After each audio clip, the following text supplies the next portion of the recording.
Welcome to another episode of the Agronomy Highlights podcast. I'm your host, Ryan Spelman, and I'm joined here with my lovely co-host and colleague, Justin Brackenrich. Justin, how are you doing today? I'm good, Ryan. How are you this morning? Justin, I am living the dream. I'm so glad. If you weren't, I'm not sure how we'd get through the episode. That's right. You got to start with the energy, right? They That's told us right. we Yeah. need to come with some energy, and that's what drives the content, right? Well, and I think today's episode will have plenty of energy, right? Talking about all of these really important topics like cover cropping and herbicides and small grains. I'm looking forward to it, and you brought it, and so let's do it, right? What do you That's think? right.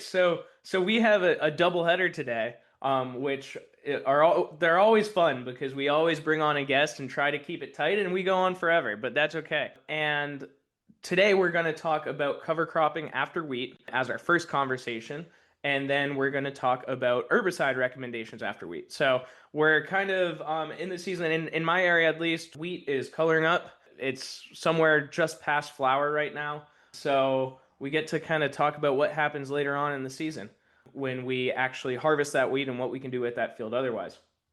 Yeah, so we're kind of similar. I would put us where I'm at in Southwest Pennsylvania, maybe a little bit a week or two behind you, looking at some wheat and talking to some people. Earlier planted wheat is flowering or past. Some of the later stuff is just kind of coming out of flag leaf. And so, we have had some variation, especially once you get up around I-80. Once you start seeing some of these different winter temperatures, it really starts to kind of play into some variety stuff. But we don't have a lot of big wheat acreages down in the southeast, or excuse me, southwest where I am over here. It's a lot of ground that's used as seed for cover crop or something like that. And so I think this is an important conversation because often what we're knowing is we're taking it off, we're saving that, and we may not be thinking about putting that cover crop or something else in there. And it's just as important that we do that after that, right? It's just as important that we're addressing weeds or we're addressing any of those issues. And so I hope this is a good platform for us to kind of start thinking about this a little early. What should we be doing and what could we be doing after these small grains come off to help benefit not only the current crop we have, but our overwintering and the next cash crop that we would be subsequently planting in 2026. Yeah, certainly. I mean, I think I probably have a little bit more wheat in my area. We are a dairy area, so there's folks that grow wheat just to collect it as forage, and then others that are going all the way to grain. And it's funny, we have a high adoption of cover crops in Pennsylvania. And if you're listening and you're not from Pennsylvania, this is one of the things that I think makes our cropping systems really unique. We've been early adopters in the state of fall cover cropping and winter cover cropping.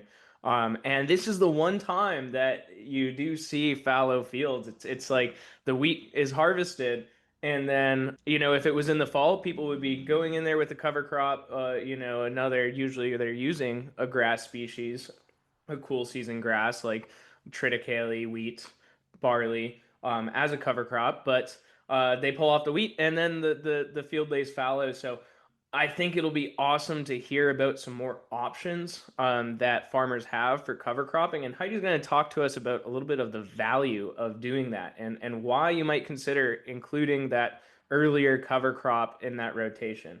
So before we get started, Justin, I just want to hear from you. So in my area, at least, when we're talking about the timing of establishing a cover crop following wheat, I usually see wheat start to come off, in mid-July, and most of it's wrapped up by the end of July. Is that pretty similar in your area?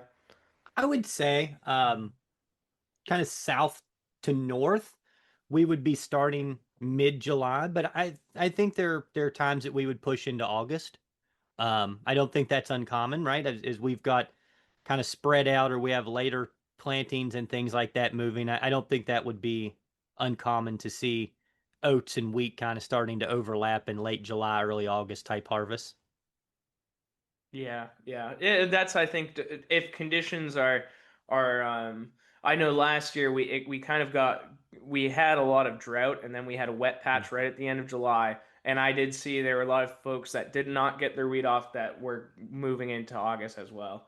So it sounds like we kind of have a similar seasonality. And Heidi, our guest today, which I'll go ahead and introduce her because we're getting into this conversation now. Our guest today is Dr. Heidi Reed. She is an extension educator as well, based out of York County.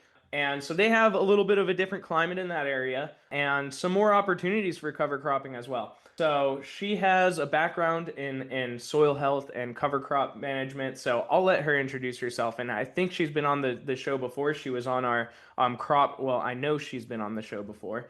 She was on our crop progress episode last year. So Heidi, why don't you introduce yourself? Hi, everyone. I'm Heidi Reed.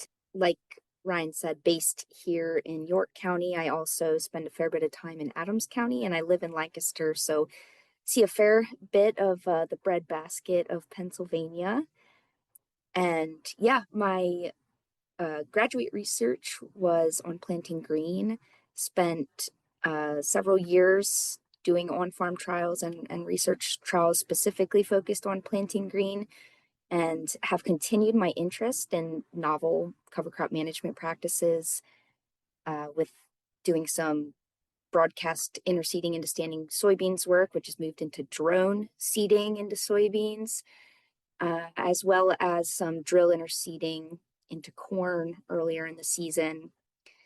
I'm I'm interested in trying to make cover crops work for farmers because they're not always easy to work into the rotation. So the more work we can do at the university and an extension to make mistakes and learn things so farmers don't have to make those mistakes and lose money, the better. So that's what I try to focus on with my programming, and as well as just general cover crop education. So like we're talking about today, what kind of species can you plant and what are they good for? Yeah, that's right. We always talk about how on our team, folks have different expertises, and I think every time I have a weird cover crop question, the first person I dial is Heidi. And she's my cover crop person, and Justin is often my forage person. So she has a lot of expertise in this, and they do have the benefit of a little bit of a longer season to experiment in areas in the area, the breadbasket region, which it might be debatable depending who you talk to. You might get some hate for that. Yeah, well, hey, listen, you guys were talking about how you don't have that much wheat acreage. York County is number one in Pennsylvania with over 17,000 acres of wheat and additional acres of barley. So I think we'll wear that crown proudly. All right, we'll give it to you. We'll give it to you. You've proven yourself. Okay. So why don't we start with let's start with the basics here, okay? So I think when it comes to harvesting wheat, right? A lot of times, as I mentioned, we see it go fallow, and I think maybe it's a lot of our focus has been on winter cover cropping, and at the time of harvesting wheat. I don't think folks are used to laying a cover crop down, putting seed in the ground.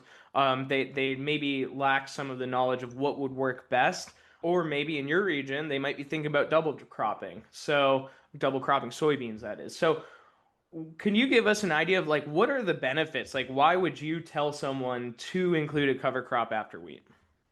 Yeah, that's a good question. So um, one of the main reasons in my mind that's gonna pay a farmer back very quickly is providing significant weed suppression. So instead of leaving a field fallow after wheat, which is or barley, which wouldn't happen in York County, I have to say. Like most farmers are double cropping soybeans after either barley or and most are after wheat as well. So less of an issue down here, but up in the more northern regions, if you're leaving a fallow, that's an opportunity for weeds to run wild. And if they get to maturity and drop seeds, that's adding seeds to your seed bank and going to cause issues for your next cash crop. Um, so that's one huge benefit to planting a summer cover crop. And another big one is that early window allows you to plant some species that won't grow well after corn for grain or soybean harvest, like clovers. And then you can really capture a lot of nitrogen that wouldn't be available to you if you don't get a really robust stand of legume. So So I yeah, think we're going to talk nitrogen. a little bit about clover specifically. In a little bit, we're going to kind of go through the pros and cons of each of these. But what we're talking about here, and help me, is we're going to take their wheat off in, say, July or August, but we're going to be planting things that ideally we would have over winter into the spring of next year that we would terminate as part of this, or are we going to be doing more annual type things that we would be using perhaps as an emergency forage, perhaps like oats that might winter kill? Does it matter? Um, how do we sift through some of that maybe? Yeah, that's a really good question, Justin. So it depends 100% on what a farmer's goals are with the cover crop. And I guess I can just lay out my decision-making process when I'm trying to help farmers figure out which cover crop to plant, if that's sounds good to you guys. So That'd be great. we have, every farm is going to have its microclimate, its soil type that different species work best for.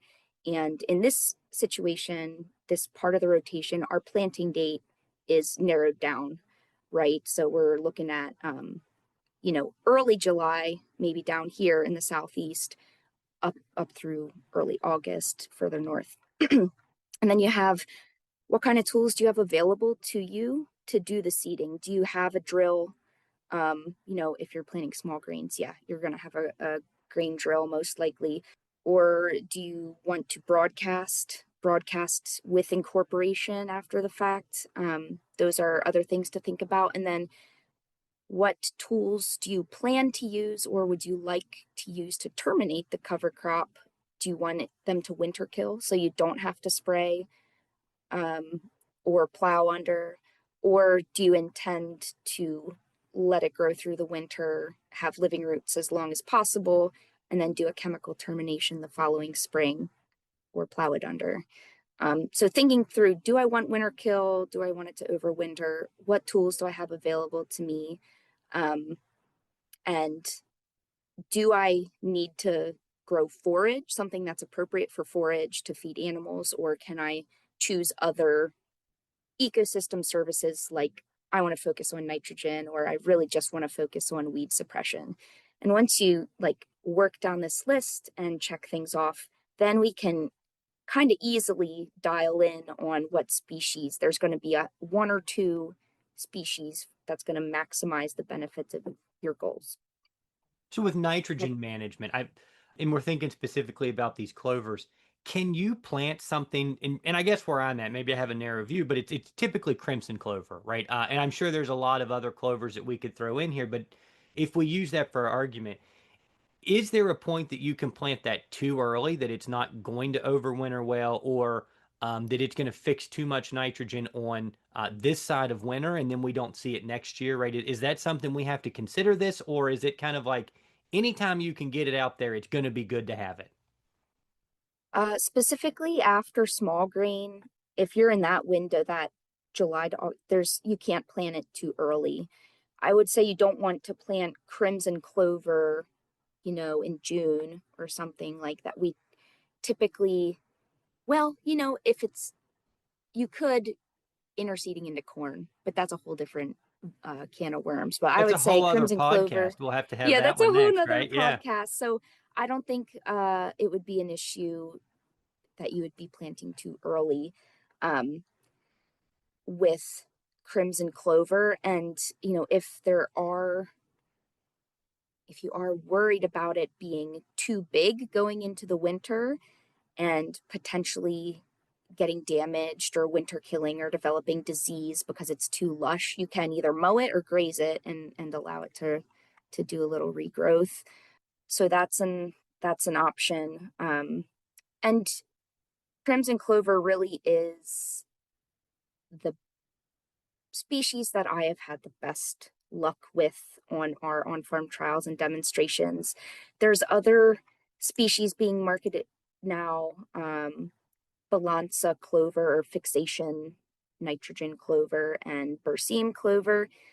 These, I think, were developed. I mean, even crimson was developed in the southeast at Auburn University. So they're generally geared towards like that long, hot, wet summer. Like they don't seem to do great here. I haven't had good luck with them, so I still recommend crimson. But whatever you can get to work for you is great. But I also do know that now there's a network of cover crop breeding going on to like get more locally acclimatized species, crimson clover and annual ryegrass and things like that. So hopefully we'll have better options moving forward. But crimson is king in my mind, at least for this application. Yeah, and I will often, when I do see folks seeding and a cover crop after wheat, clover is often a go-to for that reason, for the nitrogen credit, and there is a little bit of versatility there of like when you can plant it, and have a good window for it. Now, can you give us so in your area it's pretty common as well, and I see it sometimes, folks at least experimenting with this in my region, is double cropping soybean following their wheat. So can you give us maybe an argument here for why you might, right? If I can make money off of another crop that year, and if it's soybean, it's also adding nitrogen, right? Why might I choose a cover crop over doing that, right?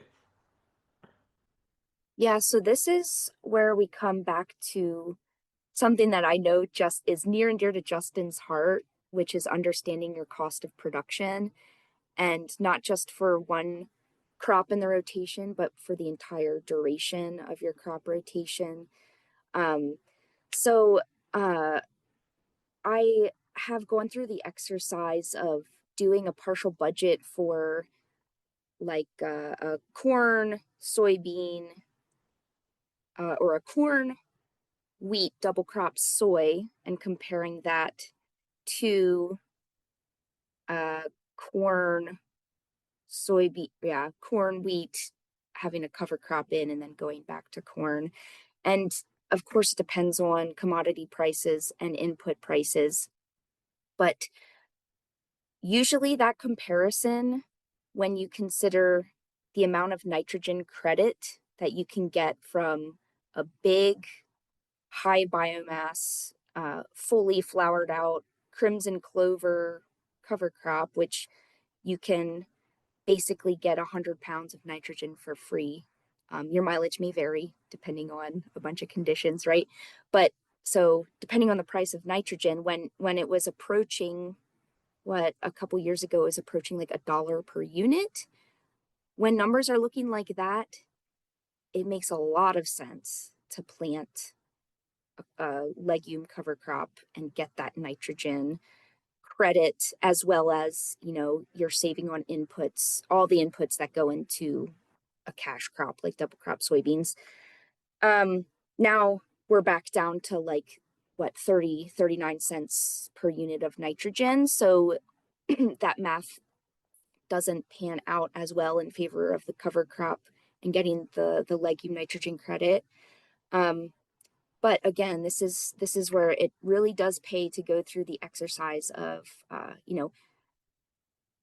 what can I save on fertilizer going into my following crop, or what can I save on herbicide going into my following crop that you may not always consider, because oftentimes cover crops are just seen as a cost, and you're doing it for the soil health or you're doing it for the conservation, when in fact you're often seeing returns on that investment, but they're not always tangible, because you're not harvesting yield off of it.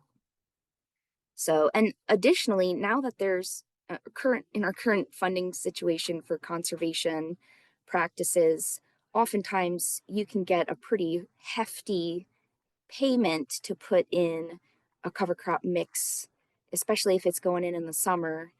And that will that will help, any bumps in the road while you're learning to adopt the new type of cover cropping practice.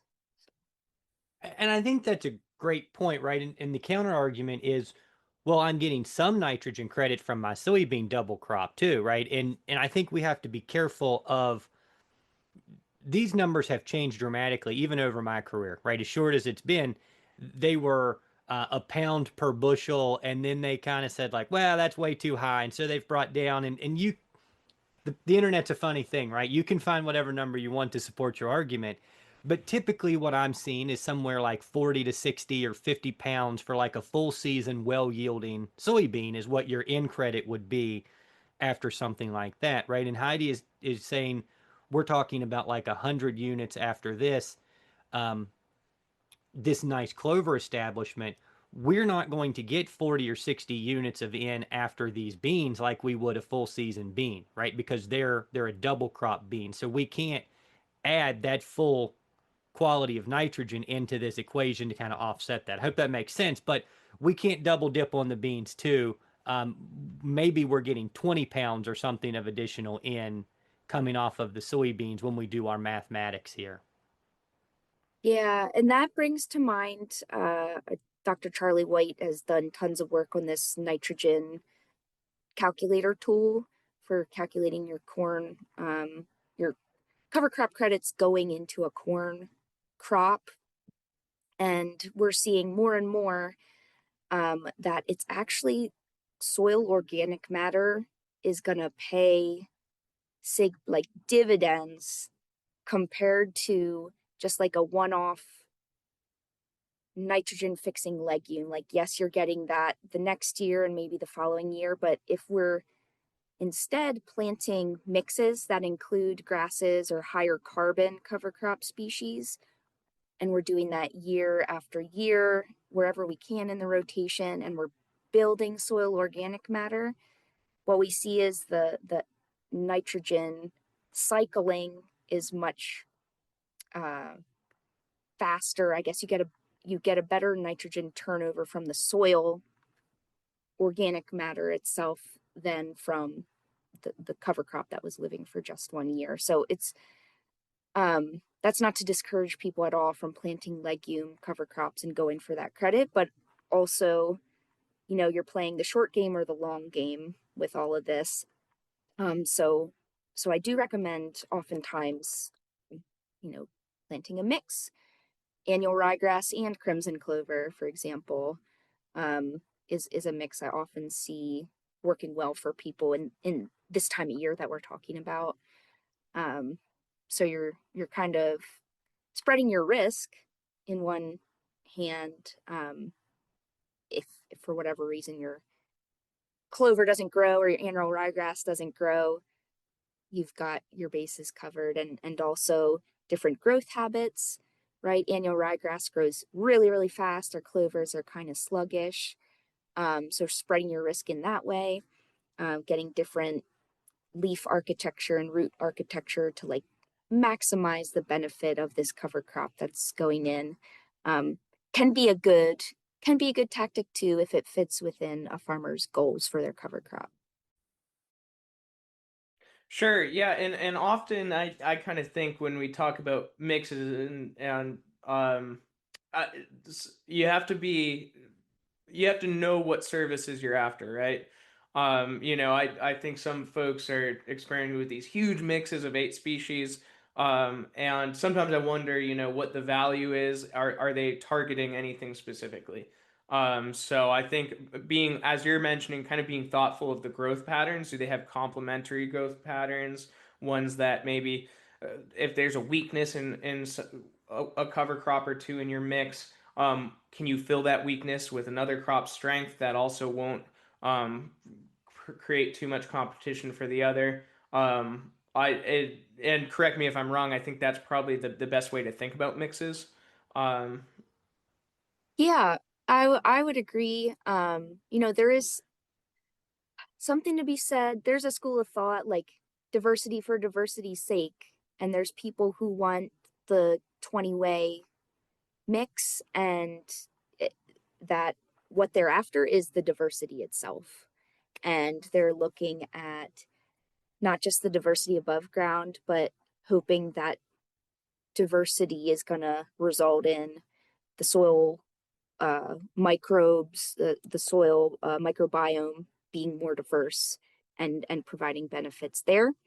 But if we're looking at like where the science is at now, where we can really measure and where we can really see, um,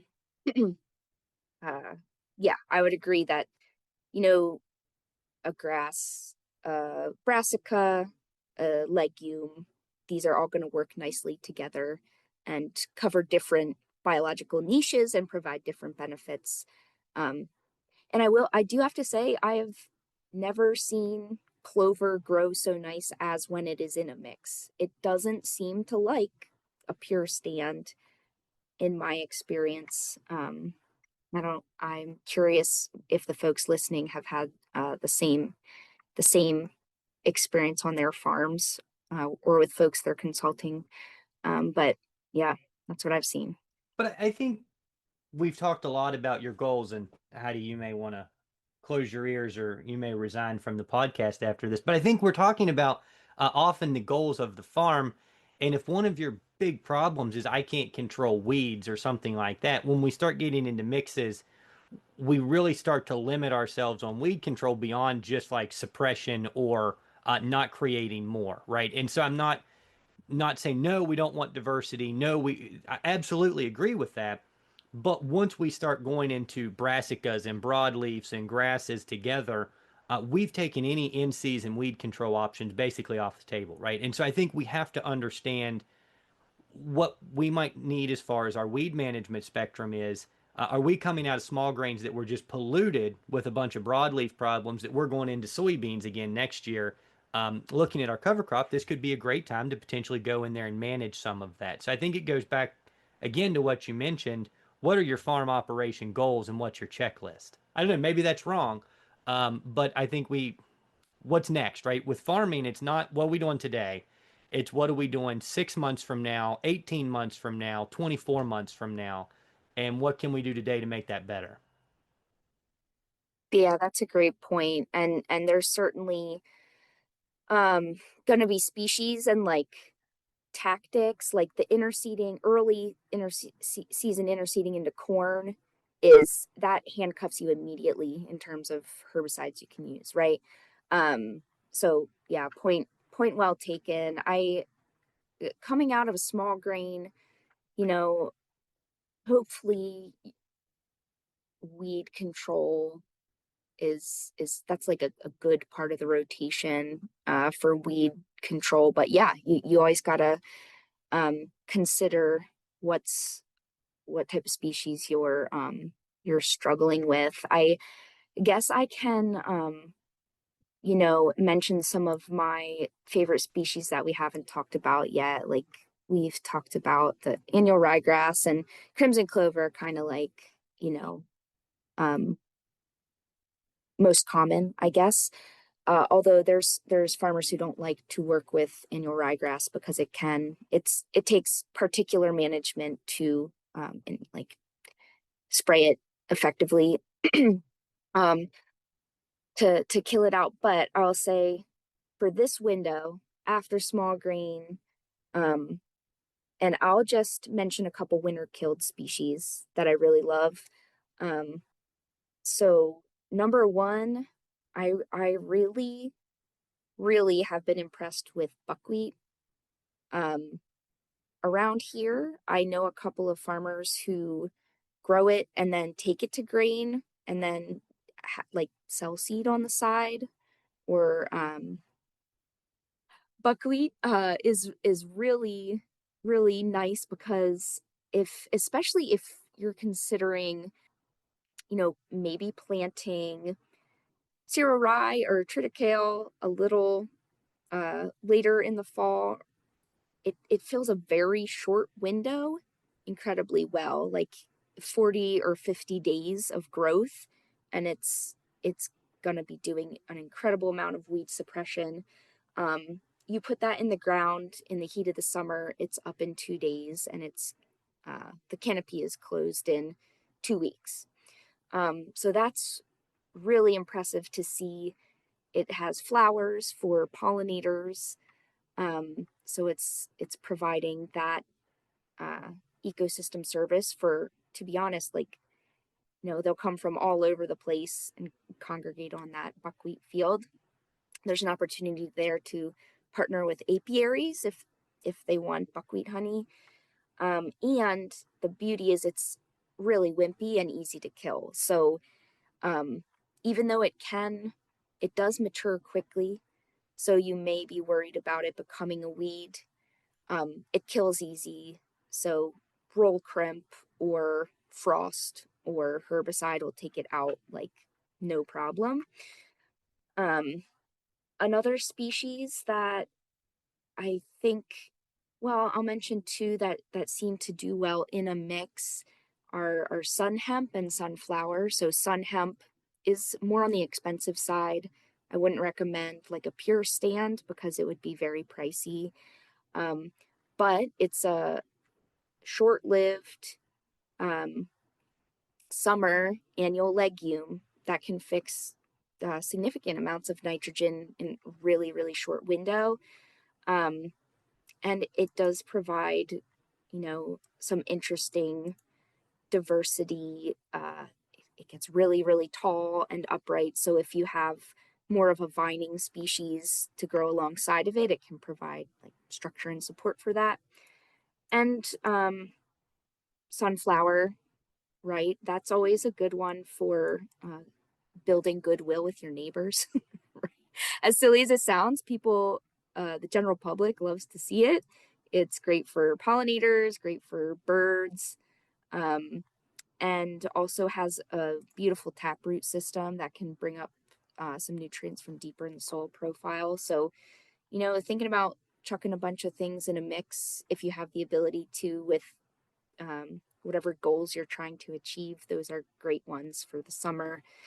And then, like our summer annual grasses are amazing for weed suppression and for, you know, nitrogen tie up. Like if you're worried about losing any excess nitrogen that would have been in the soil, in the gap in the rotation, millets, Japanese millet, pearl millet, and then the sorghum, sudax, those type of crops are really aggressive growers and uh, make mycorrhizal associations, which is great for soil health and do a lot of weed suppression. So yeah, I'll stop there because I could go on and on. So Heidi, two that kind of stood out to me there. Kind of you talked about the advantages of buckwheat, and one thing that I wanted to mention there is there is also some folks I know in the organic world, we use buckwheat a lot, and one of the advantages is increasing phosphorus in the soil. If that's an issue that you have, they're great scavengers. But in the organic world, like folks are using that as somewhat of like a double crop as well. Like Mm-hmm. that Mm-hmm. you can sell the grain for usually human grade in an organic system. Now, Mm-hmm. I'm curious, like in a conventional operation, is there a market for that buckwheat grain um, outside of like if you're partnering with someone for seed or something like that, depending on the actual, the germplasm. And same question there for sunflower as well. Mm-hmm. So for buckwheat, outside of like, you know, holding back growing some seed for yourself for future use or to sell to neighbors, not to my knowledge. At least in my area, there's not a big market. Sunflower, on the other hand, um, there is a market for oil sunflowers in the southeast as well as for bird feed. Um, However, we get into some murky waters with the definition of what is a cover crop if we start harvesting. And so I just encourage you to speak with your if if you're doing this as part of a program, right? You need to make sure you're following NRCS and conservation district rules about harvesting. whether it's forage or grain. They're picky about that. But if this is just for kind of, you want a dual purpose, you want almost to use it as a cover crop and to keep the soil covered. Yeah, it just, I would encourage folks to like secure a buyer before they grow it to make sure you're not stuck with, bushels and bushels of sunflower with nowhere to go.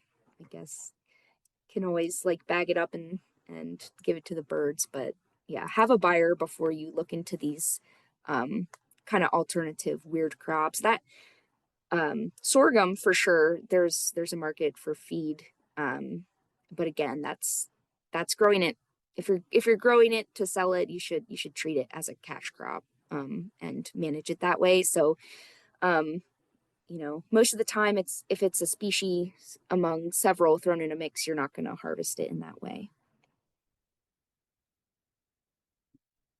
Sure, that makes sense. We're kind of moving away from the definition of cover Hmm. crop. I just because I Hmm. have some folks that are planting sunflowers, but they and not for human use, but for grain. For I guess grain wouldn't be the right word, but for seed as bird seed or oil. In our area, however, most of them I find if they're doing it that way, they're planting sunflower earlier on, like when you would plant maybe a week or two later than you plant corn. Sometimes Yeah. there's a little more Yep. flexibility with it. Um, Yeah. but so I'm just curious at that point in the season, would you actually have enough grain to just, that's a way to fit a crop in rather than a cover crop, right? Mm.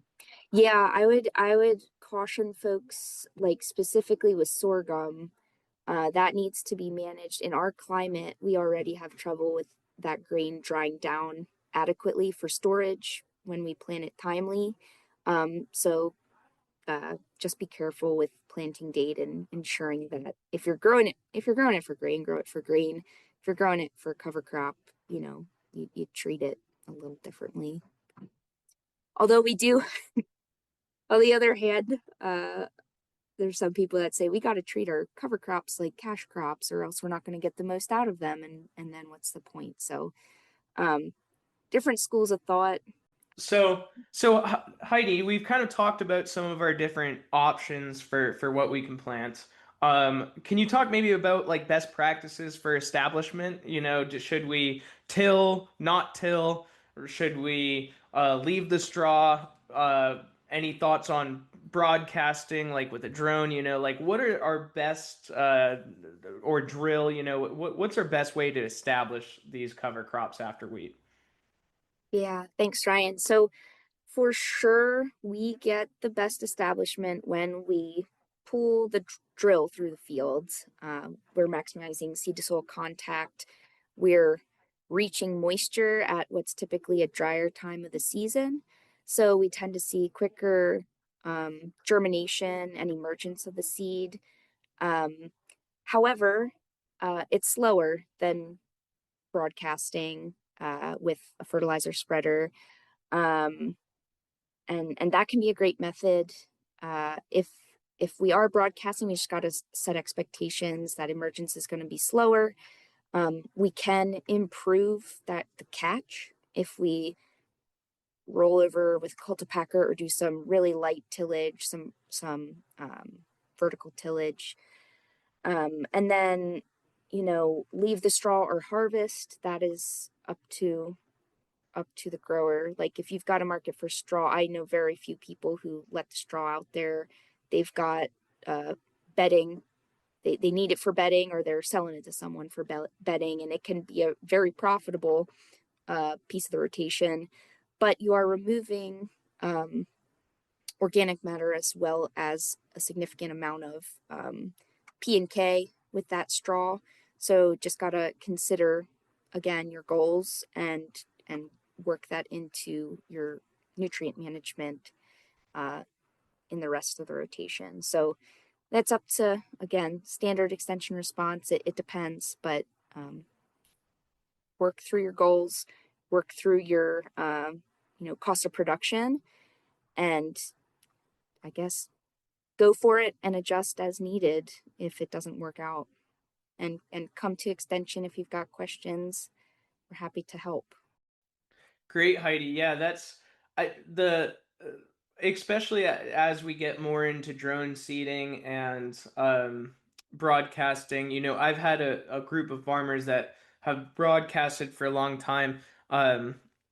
Wheat into their soybean, and they started to have these a lot of secondary pests because and it came down to the fact that there was a lot of millipede damage, and I had never seen so much millipede damage in one area, and it was this huge problem that. And when I got down to the practices, they had a shorter season in that region, and they were all broadcasting into standing soybeans, and they found that the seed was just didn't have enough soil contact, and because of that it was stressed out, and it was at the time of germination it was weak, and the millipedes took advantage of it. So there are these weird things that can happen when you're broadcasting, depending on the season, the year, the amount of soil contact can become a problem. So like it's always better if you can get in and drill it. It's always going to be better.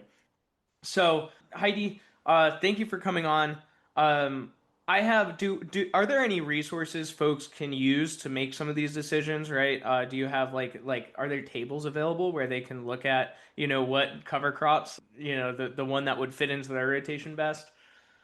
Yeah, what a leading question there, Ryan. I'm looking at one in the agronomy guide.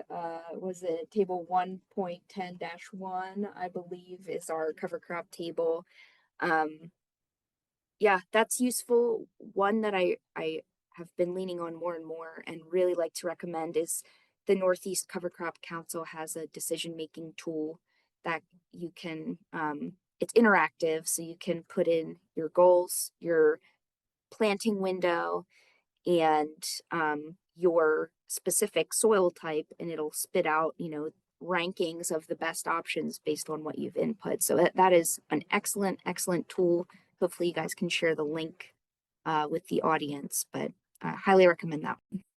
Yeah, we'll definitely. That's great. We'll link that tool as well as the agronomy guide, or if I can find an article with that exact table in there, I'll put that in as well. We'll link that in the show notes of this episode. So Heidi, thank you again for coming on. This has been a great conversation, and there's very few people out there that can tell us all of the knowledge of what warm seasons we can include in our cover crop rotation. So thank you for sharing that with us. So, Justin, let's talk about herbicides next.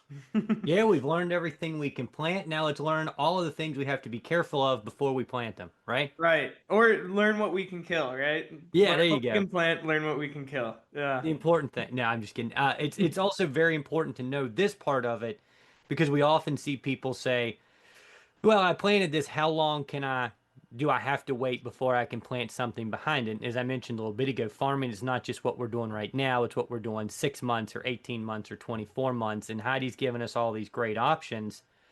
But what if we've sprayed something earlier in the year that now we don't have this option for? So we're going to be joined by Dwight Lingenfelter, and he's going to help us work through some of these decisions. Thanks for the introduction, guys. Yeah, I'm Dwight Lingenfelter. I'm one of the extension weed scientists here at Penn State. So Dwight, let's just jump right into it, and we're going to think about this from context of a couple different. But I want to throw out this question where we just finished harvesting our small grains, and maybe it's a difference for you in the weed science world, but I guess maybe we'll tackle it as wheat or barley for now. We've got these off. Are there any herbicides that we plant may have sprayed in the fall or in the spring that would really influence kind of what we do next, whether that be cover crops or that be double cropping beans?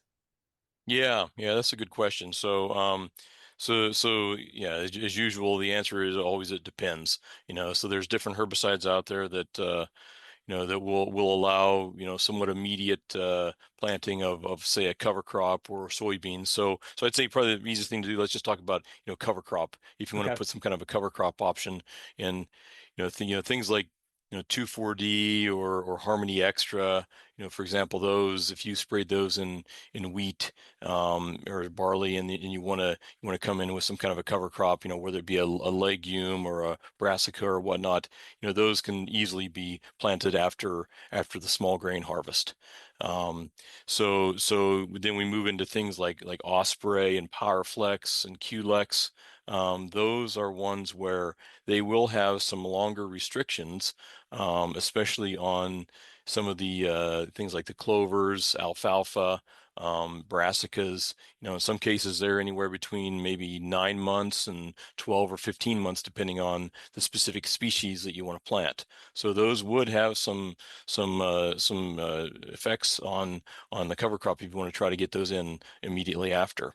And then you have things like Metricore, Metribuzin type products. Those, depending on the product or the cover crop, those can be about a 4 month restriction depending on when you spray those. Certain products like Stinger, for example, that's one where really long, um, really long rotation restrictions for, especially for things like legumes. So that's one that you need to be concerned about. And then even like peak, if people are spraying something like peak and ALS herbicide, in some cases that you're up to maybe 22 months or more if you want to put some kind of a legume or brassic in. So again, these are the types of things you need to be aware of. Once you spray the herbicide or in the planning process, that you're aware of this if you want to go into some of these types of these types of, like, especially like a clover or a brassica or something. Now generally, the grass species or the cereals, a lot of times those don't really have as long of a rotation. So if you are putting some kind of a grass material or some kind of a grass planting in there after, then usually those aren't as restricted. So one of the things that we've seen a lot of this spring has been moisture, rain, precipitation, right? Does that change any of that? Or, I often hear people trying to push the envelope, right? Of, well, it says I can't do it for 5 months, but we've had 7 inches of rain. Does that help me out at this at all? Or, are these things that we should really be adhering to pretty strictly? I mean, yeah, I mean, it's one of those things where whenever they put these labels together, there's a lot of testing that goes on, and so yes, there is some safety, factors built in, and they realize that they're going to these different herbicides are going to be sprayed under different conditions, different soil types, different types of rainfalls and so forth, and so all that is being taken into consideration when they put these rotation restrictions into play on the label. So that's why you really do need to follow them. I mean, yeah, there's probably some situations where if you're talking about maybe a few weeks or a month or so within the ballpark of the kind of the cutoff, then most cases you'd probably be okay, especially if you have had a lot of rainfall, and if the temperature has been pretty mild or a little bit warmer, because a lot of these are broken down by microbial activity. So whenever there's plenty moisture and warmth, the microbes are very active at degrading these. So again, within reason, you could probably get away with some of that stuff. But again, if something would happen and you plant and you get some kind of a crop response, then it'd be your issue. You couldn't go to the company and tell them that you had a problem with them the crops not growing. I tell people, like, my job is to tell you the facts, right? And it's to look at these labels and to use the agronomy guide tables that say if you spray this and you plant this, it takes this amount of time. If you want to try and get fancy and say it's been 7 inches of rain, I think I'm going to push this, that's your prerogative, right? You're allowed to do that because you're the one that's taking the risk. But as your advisor or agronomist or weed scientist or something, our job is to advise you wait the correct amount of time and plant according to your label, because if we say it once, we've said it 100 times, right? The label is the law, and that's what we have to kind of recommend people doing. Yeah, and also you consider what's the purpose of what you're planting. I mean, if it just essentially for a cover, and then at the end you're gonna terminate it and plant another crop into it, then it's one thing. But if in some cases, some people say, well, they're going to plant a cover crop, and then all of a sudden they decide that they're going to chop it, for forage. Well, then all of a sudden now that becomes a whole different scenario now. So there's rules and guidelines that we have, for the whether it's chopped as a forage and so forth. So that all comes into play too, because then these different crops have not been Certain ones maybe have not been tested for the residual or the residues of the actual herbicide in them. And then what happens, once they get into the animal and so forth. So there again, if you just want just a cover out there and you plan to terminate it or till it in or whatnot, then yeah, more than likely you could probably get away with being a little bit more risky and trying to plant maybe a little bit sooner than what the label stipulates. Or if you want to maybe do some tillage to try to get the dilution effect, if you're trying to do something like that, I mean that's maybe a possibility too, where you could maybe cut that restriction a little bit less. But again, in the end, there's always the potential of some kind of injury, or you won't get the complete crop growth like you're expecting. Dwight actually has a pretty good article for cover crop establishment and herbicides for burn down that kind of really walks you through this. So we're going to make sure we get that in the show notes that kind of steps you through. If you spray this, this is how long you would want to wait to put some of these small grains down. And it kind of alludes to some trials that they've done and some of the effects of it. So I think it may answer some of these questions pretty well and have some good language that you could use specifically when you're thinking about cover crops in the August September type area. But Dwight, what about these herbicides and how they might affect double crop soybeans after these small grains? Any Yeah. considerations we need to make there as well? Yeah, and with that, now we have a little bit more flexibility, as far as these different products. So again, just kind of going down through the kind of the similar herbicides I talked about before. So something like 2,4-D, we typically spray that in front of soybeans for burn down anyway. And a lot of times, depending on the rate you use, if you're only using a pint, then you can plant any type of soybean, a week later. If you're using a quart, then at least 2 weeks later. So that's going to have no problem. Something like Harmony Extra is not going to be an issue by the time you're ready to plant soybeans. So that would be one that would be available. Things like Osprey and Powerflex and Qlex, those have like 3 month rotation restrictions. So as long as you're within that 3 month or after that 3 month time frame, then soybeans won't be impacted by planting with that. Then of course something like Metribuse, and if you're using that to help control something like chickweed or other winter annuals, that's typically used in soybeans, so that won't cause a problem. It's where you get into things like Stinger and Peak, products like that are ones where, if you put Stinger down, you need to wait at least 10 months or 11 months or so to get soybeans in there. So you need to be very, very careful with a product like that. And the same thing with Peak. That's another one where it has a long, at least a 10-month rotation restriction, for non-STS. Now, if you're using STS soybeans, then that'd be a different story, because some of these beans out there now have some STS tolerance, so you could potentially get in there with something like that if you're using some things like Peak, a little bit more quicker than if you're using a non-STS bean. So Dwight, I want to ask a specific question here. We've mentioned Stinger twice and its use in the small grains, and that it could be a problem, uh, rotationally speaking, for soybeans or a cover crop. So could you give us maybe a specific reason as to why we would want to use Stinger in this small grain situation, not something else that wouldn't have that kind of carryover to the next one? Well, yeah, I mean, one of the big reasons why a product like Stinger is used in small grains is mainly for something like thistle. It's very effective on especially things like Canada thistle, Okay. and you think about the growth habit of Canada thistle, because it's a cool season perennial. It still has a lot of growth in the fall. So it's I mean, there's some situations where it'll be growing even in the middle of November, because it's a cool season.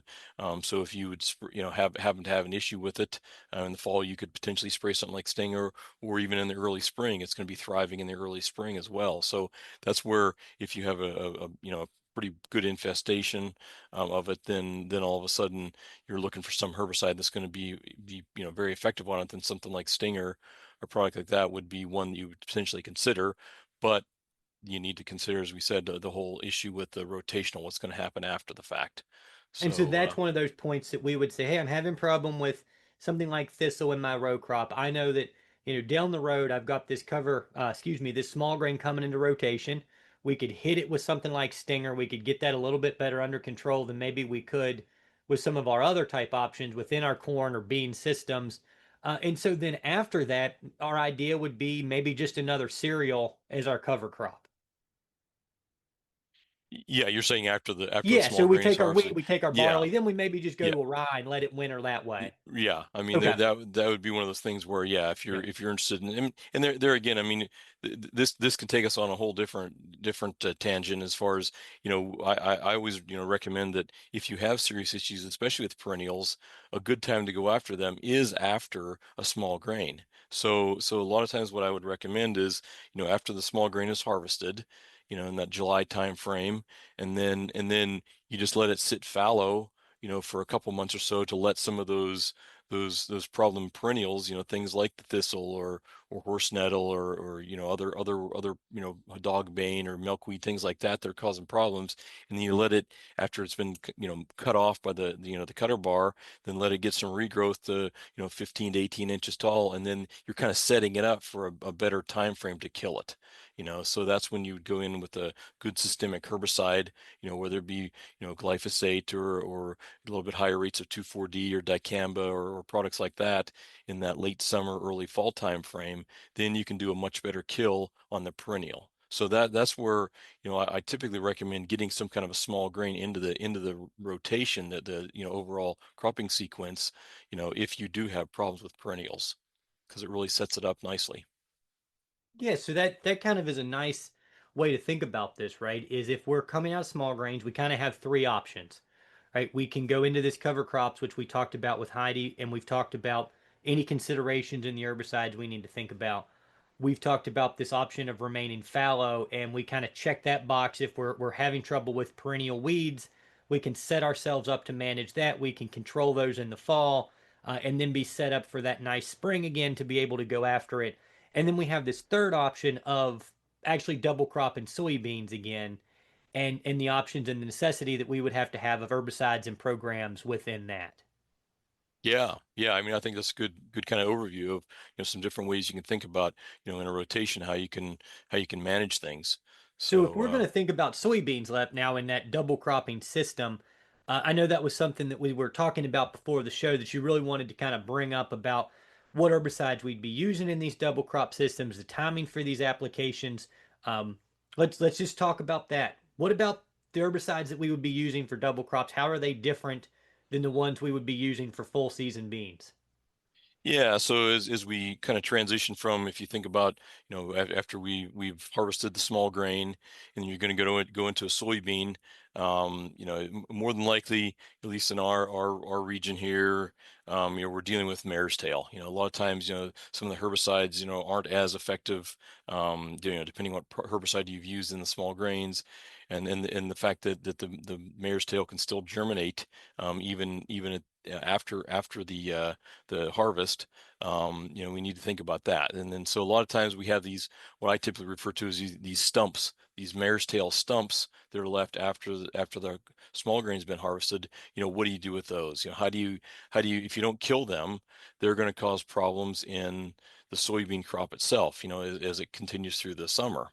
So the first order of business is to make sure you have a good burn down, with something, like a Sharpen, or a Zidua Pro or an Optil, something like that contains Sharpen in it. That usually does a really good job at controlling these stumps. And again, with that, you need to be careful about rate. So if you're using, a 1 ounce rate of Sharpen, then you can actually plant, immediately with soybeans. If you start going up to 1.5 ounces or 2 ounces, then you need to start waiting, for a couple weeks or more, depending on the rate. So there again, that would set your planting back, over the soybeans. So you need to be thinking about that. If that's going to be an issue, then you could use something like Liberty, a glufosinate type product, and you can use rates up to anywhere between a quart and 43 ounces. And that usually does a good job also at controlling these mare's tail stumps as well. And the fact that we're getting later into the season, that Liberty can be a good herbicide at that point because of the warmer weather, the more bright sunlight, the higher humidity, and so forth. I mean, I rarely recommend Liberty in April because it's kind of cool and overcast and so forth. But when we're now into late June, early July, with these double crop situations, it's going to perform very well. So I think having something like Liberty in the burn down can be effective as well. And then, other people want to use Gramoxone. I mean, Gramoxone, it can be used, but again, a lot of times people shy away from it because of the aspect of you have to have a special license for it, and it can be a little bit less effective because of the once it gets the mare's tail gets some height to it. If they're less than 3 inches tall, then it does a pretty good job. But anything more than that, it can be a little bit weak on a from a burn down standpoint. So sometimes Gramoxone really wouldn't be my first choice when I'm going after something like the stumps. I mean, I think we have other herbicide options just as well.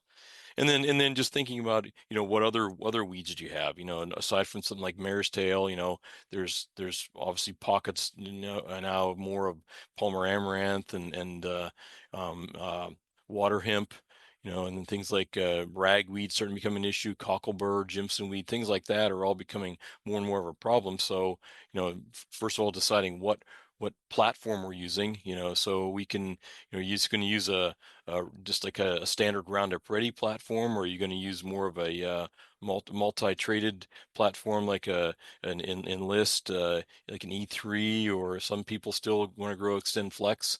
And there's a lot of Plenish beans in some pockets that are being grown. And then some just want to go do a non-GM crop crop of soybeans as well. So there again, you kind of have to think about all these things. If you don't have the ability to spray Liberty in it, then you're kind of handcuffing yourself if you have problems with mare's tail that may escape or germinate after the fact, or if you especially have things like palmer or water hemp, those can be problematic. And if you're going to use like a Plenish bean or some of these non-GM beans, they can be a little bit more challenging to control. So that's where you kind of need to know your fields and understand what kind of predict what kind of weeds you're going to have before you determine exactly what platform of beans you want to grow. So from there, then once you have that figured out, then obviously making sure you have residuals, good residual in the mix of the pre-emergence residual. If you're dealing with things like mare's tail and palmer water hemp, then having some kind of a Valor based program or authority based program, really can help improve the control from a residual standpoint of those. And then if you get some escapes, then you think about post-emergence. What are some options there? If you don't have Liberty, then it's going to be very difficult to control mare's tail because not hardly any of our herbicides, even things like First Rate and Classic now, are most of they're resistant to a lot of the mare's tail's resistant to those. But if you have things like Palmer or water hemp, then you could get into the utility of things like Reflex or Blazer or Cobra, products like that. But then you start getting issues with that because if in a double crop bean, if you're spraying Cobra to control Palmer amaranth, then all of a sudden you're gonna get some damage to the soybean. The soybean may not recover quick enough. So then because the season's so short, or if you use something like Reflex, then you have issues with potential rotation issues that going into corn next year. So there's all these different things that need to be thought about, depending on what weeds you're dealing with. So I like how not only are you thinking about having a fallow field after wheat as a possible opportunity to manage some weeds, but even in your double crop beans, when we're talking about finding compatible technologies, it's also in thinking about what are your challenges in that field and how can you actually like leverage that crop as an opportunity to get ahead of some of these problems. So as we kind of do that, right, we're leaning on more herbicide use as we go closer into the fall, right, where we have less. So on this end, are there ones that we have to be thoughtful of rotation restrictions into corn or soybean the following year? Yeah, I mean that's a good question, and there's in some situations, maybe folks haven't figured out exactly if they're going to plant a corn or soybean. And so what I typically like to recommend is what I call these kind of flex herbicides or flexible herbicides. So if you haven't quite decided and you want to make a game time decision on what you could potentially plant next year, then there are some herbicides out there. I mean, if you think about in the fall, from a burn down standpoint, if you're trying to go after, maybe to control things like mare's tail in the fall, or some of these winter annuals, so they're not getting so messy. Things like chickweed, things like that, other winter annuals. Or even in some of the perennials, some of the thistles, or if you're still doing things like quackgrass or so forth, there's different herbicides. As I mentioned before, some of these ones that have pretty short residual aspects in the soil, things like 2,4-D. There's other ones like basis blend, can be used easily in the fall. You have things like Elevore, obviously, as I mentioned before, things like glyphosate or paraquat, Harmony Extra, the thiophansulfuron type herbicides. Those can all be used, easily in the fall, or even higher rates of something like Sharpen in the fall if you want to do that, because those will all be pretty much gone, by the springtime. So there's a good number of different herbicides that you can really use in the fall. And one thing about these, you need to kind of be realistic, and you don't want to spend too much money on the fall herbicide either. I mean, there's the reality is you're going to need to come in with probably a burn down in the spring as well. So you don't want to be putting a $30 program in the fall.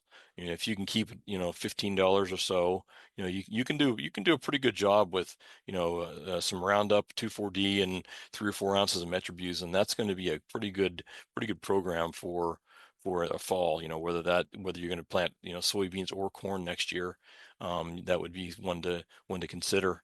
To get control of things like mare's tail and chickweed and some other winter annual type species.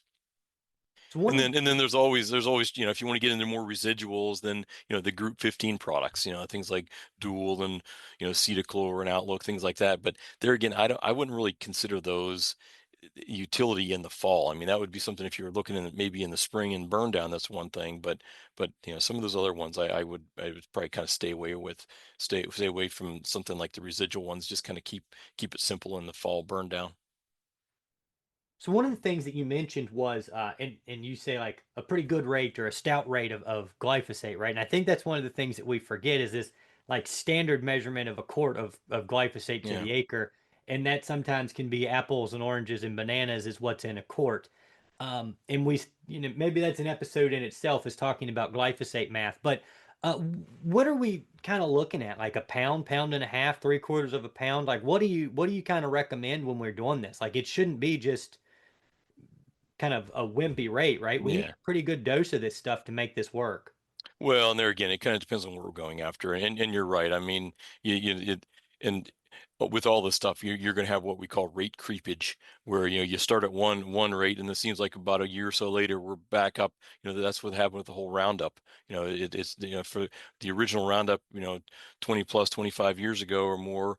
The standard rate was 1 quart, and then all of a sudden we came with these higher load concentrations, that were down around 20, 29 ounces. But then after a couple of years, we were back already. We were spraying the newer products at the quart rate again. And it's kind of the same thing now. We're at Power Max 3, which is basically like a 5 pound load. And kind of one of the standard rates is, around the 20, 24, 25 maybe ounces, but now we always end up saying, well, just use a quart of it. So you're getting technically a higher dose, in essence. So it kind of varies, on from product to product. But yeah, I mean, when you're thinking about, especially going after things like perennials, you have to have a high enough rate that will get into the plant and then be translocated into the root system. And another thing too is, making sure that you have a good enough, spray volume in order to get get good coverage in some case of these. And I realize, products like glyphosate and 2,4-D, are systemic. So, the little droplet will translocate, but again, you still need to have enough droplets, get a critical mass on the leaf tissue to get enough into the plant itself. So you're right. I mean, that could be in and of itself a whole discussion about just rates and spray volumes and things like that.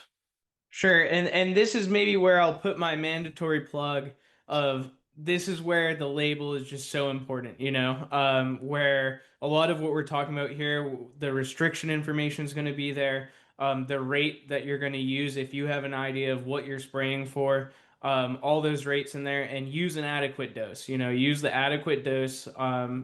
It's better off than using a half rate, right? So anyways, Dwight, I think we covered a lot of what we wanted to talk about here. Do you have anything else that you feel like you wanted to mention before we pop off? Yeah, I mean, just kind of add a couple more comments. So we were talking about not only the rates, but the spray volume, but also make sure we use the right adjuvants. And typically with glyphosate products, ammonium sulfate products are the best. And I'm talking a true ammonium sulfate, not an AMS replacement. Those can really improve the effectiveness. Same thing with something like Liberty.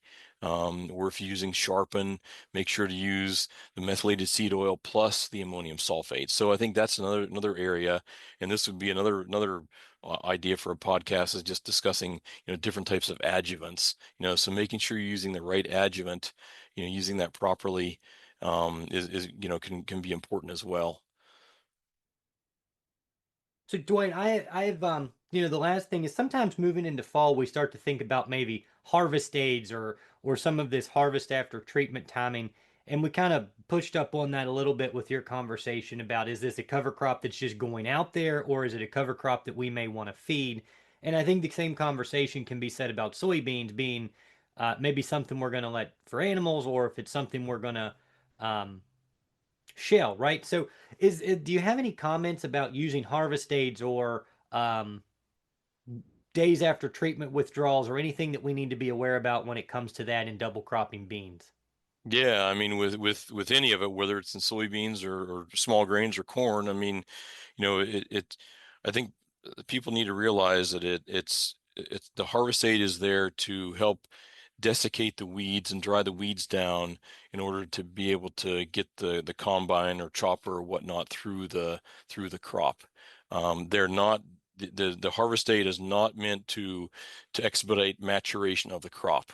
So Okay, good the point. problem with that is if the crop is still green and we think we're just going to go in there and spray some kind of a herbicide on there to quickly dry it down, then that's where we end up having problems. And what I mean by that is I'm always concerned that if we start spraying these things too early, the crop is still not fully mature and technically dead yet, then the herbicide actually, if there's green material on the plant, the herbicide can be taken into that plant and then actually shuttled right into the growing crop, so the sink. So whether it be a soybean seed or in the pod or corn kernel, the herbicide will be taken into that. And or the metabolites of that, and then that's where we can cause problems if testing is done on that. So once the plant is physiologically dead, then there's no transport of that herbicide into that sink area anymore, which is the seed. So I think that's one thing that we always have to make sure about is even when we're talking about making sure just application timing, especially like in soybeans. I realize we're kind of getting off topic now, but when a lot of the soybean herbicides kind of restrict after flowering. Once you get to that flowering phase or shortly thereafter, a lot of herbicides are not allowed to be sprayed until the true time when the plant is physiologically mature. But yet you hear about a lot of people going out there and making these late applications in, R3 or R4 or 6 beans, and the plant is still green, so all that herbicide now is being taken, or part of that herbicide is being moved into that soybean pod, and then that's where you're going to have issues with potential residue issues in the commodity once it's harvested. So I guess that's one thing that we need to be careful of. We don't need another black eye in our industry by using these herbicides incorrectly. So I urge people to follow there's a reason why the restrictions are on there, and it's not necessarily always because it's going to reduce, crop yield, but it's because of the residues that can be found in the commodity once it's harvested.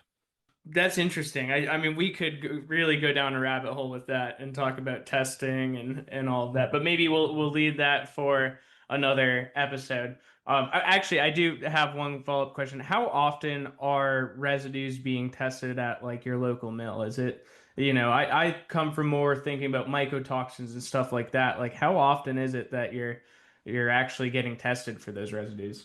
Yeah, and I'll be honest, I guess I don't know. I don't know exactly. I mean, I think you're right. I mean, it seems like it's more of the toxin issue that's kind of on the forefront right now. But I guess I'm always concerned about, the capabilities are there to test for these different, whether it be a herbicide or other types of pesticides. We can do that. And my concern is all it would take is some group to push for more testing of that, and then these mills and elevators and so forth would need to start doing that. So I think right now, it's probably not as much as we think it is, but still, I guess I'm just, the way things are happening, there's more groups are becoming more active in this stuff, and I think we need to make sure that we're running a tight ship on how we our agricultural practices, as we're producing food and feed here for the country. Sure, sure. When we use these products, we're stewards of these products, and especially with some of the things that are happening, we need to understand that responsibility and kind of get ahead of it, before any of these restrictions might happen. So follow the label at the end of the day, and it's a good point that the restrictions are not just for those the next crop or the cover crop, but also can influence seed.